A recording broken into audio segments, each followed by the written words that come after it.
Inirekomenda na ng Embahada ng Pilipinas sa Amman, Jordan kay Pangulong Ferdinand Bongbong Marcos Jr. na itaas ang Alert Level 3 sa Gaza Strip sa Israel.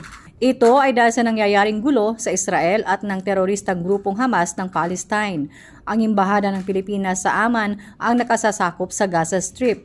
Sa pulong balitaan sa Malacanang, sinabi ni Foreign Affairs Undersecretary Eduardo de Vega na nasa 138 na Filipino ang naninirahan sa Gaza. Pero ayon sa opisyal, hindi mga overseas Filipino workers ang nasa Gaza, kundi mga Filipino na nakapag-asawa ng Palestinian. Nasa 38 na anya sa mga ito ang nagpahayag na gusto nang umuwi ng Pilipinas. Ibig sabihin sa Alert Level 3 ay voluntary repatriation.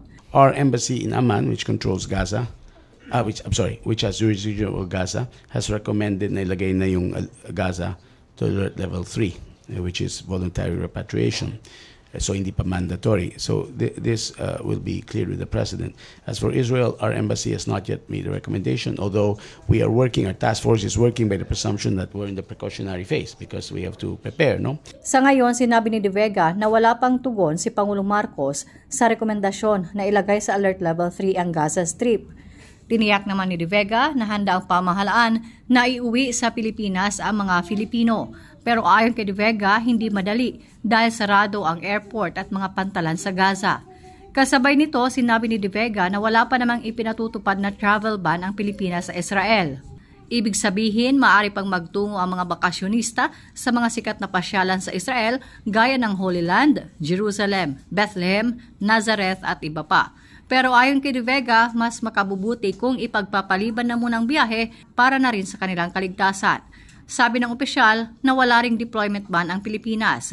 Katunayan, nasa 100 OFW na hotel workers ang maaaring bumiyahe sa susunod na linggo. Hinihintay lamang anya ng Pilipinas ang go signal mula sa Israel. Nasa 1,800 na manggagawa ang ipinapadala ng Pilipinas sa Israel kada taon. Sa pinakahuling talaan, nasa 2,500 katao na ang nasawi sa pagitan ng Israel at Palestine. 7 Pilipino naman ang naiulat na nawawala at patuloy na pinaghahanap. Patuloy pang kinukumpirma ng DFA kung mayroong Filipino ang nasawi o dinukot ng grupong Hamas. Chona Yu, Radyo Inquirer, bayang nagtatanong, mamamayang nag-uusisa.